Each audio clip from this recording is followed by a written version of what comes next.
I just want to ask a question that I think may be of a concern to a lot of people like myself.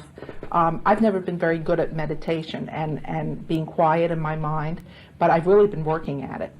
And I find that my mind wanders. And something you said today was, you tell us to quiet our minds because you understand that it's hard for us not to think negative thoughts. Yes. And so if you don't think any. Yes. Well, what I ended up doing was, because I couldn't keep it perfectly quiet, Yes. I started just recently to envision walking along with my higher self or my inner being, and you've always been with me, and we've been walking down the road of life, but we haven't been conversing. And you've always been there, and I've always sort of felt you there. Now I want you to take my hand and talk to me. Well, that is wonderful. You see what you're doing?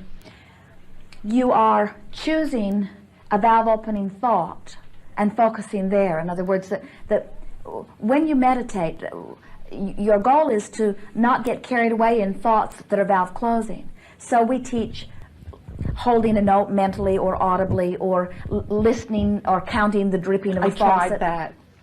The point of it is to hold your thought in a vibration that has no lack. Well, you found a way of doing that without asking your mind to do something your mind doesn't really want to do. Meditation is hard for most because you've trained yourself to be responsive to thought. And because you are responsive to thought, and then all of a sudden you say, I'm going to stop doing this thing I've trained myself to do all of these years, and I'm going to suddenly stop thought. And most have a very difficult time with it. That's why we encourage short segments of meditation.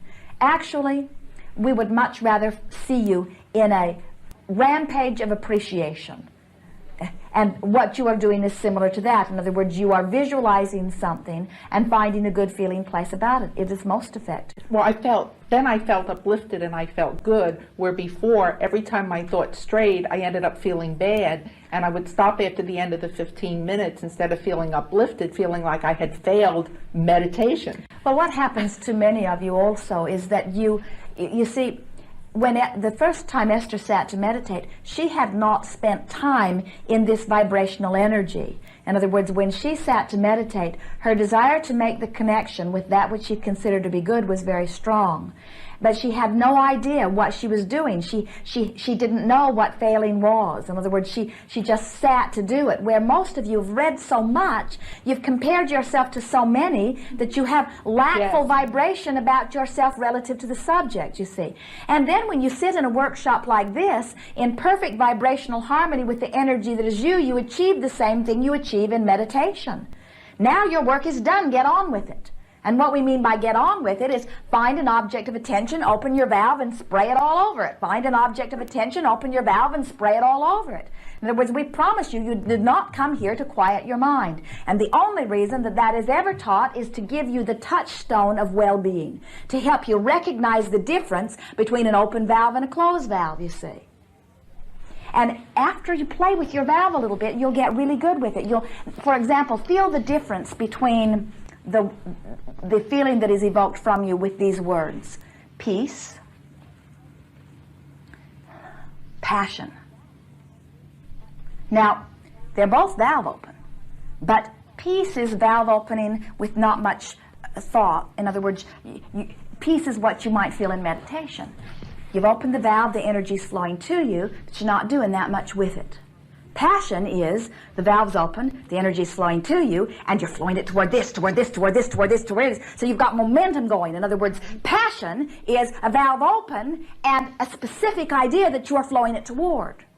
You see what we're getting at? So in time, you get, before the gathering this morning, Jerry and Esther awakened in Los Angeles, and they had a glorious day yesterday, and they awakened feeling wonderful, and they moved about and then packed to come here. And they got here not too much before the gathering, and Esther is noticing how beautiful everything is, but mostly she's just going through the motions of getting ready for this gathering.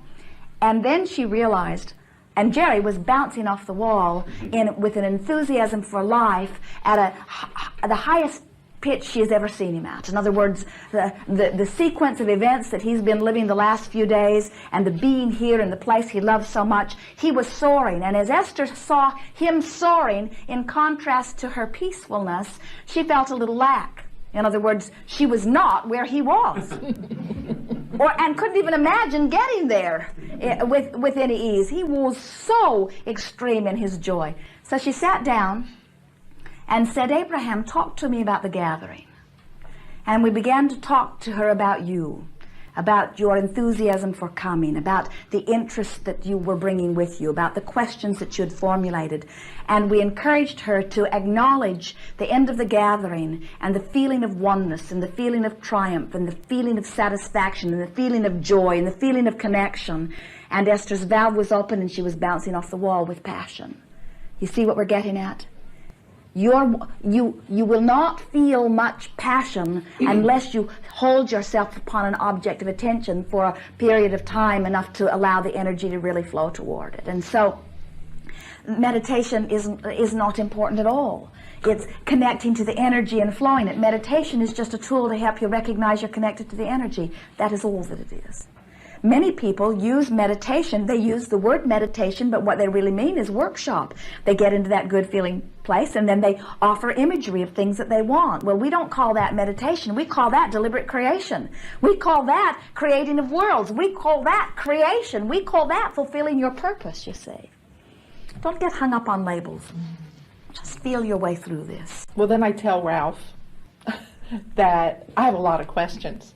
And so I really would like us to talk so that we can, I want to share. It's a whole new idea to me that they're getting something from me. Well, you are and an I'm extension. in my swimming pool, and I'm thinking, do you feel that? Do you feel how silky that water feels?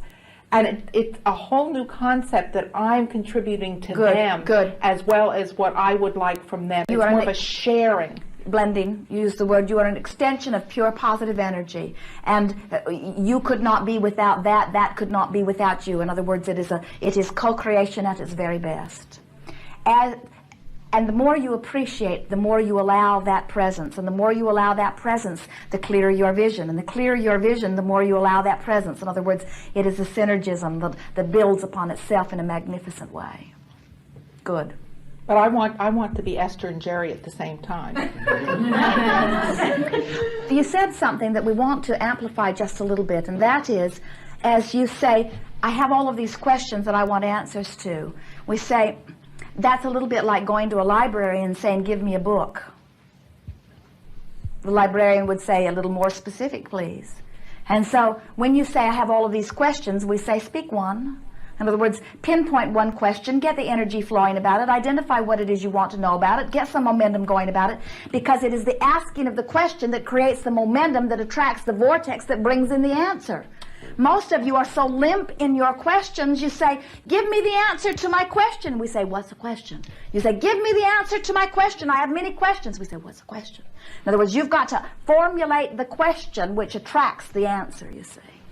And what you're speaking about, your understanding of how it works, we want to amplify something because most think non-physical, sitting up there with all of the answers, just waiting to give them to you. So you say, okay, I'm ready, give them to me. And it doesn't work that way. It is by your identifying of what you are wanting that you attract the information that satisfies you, you see.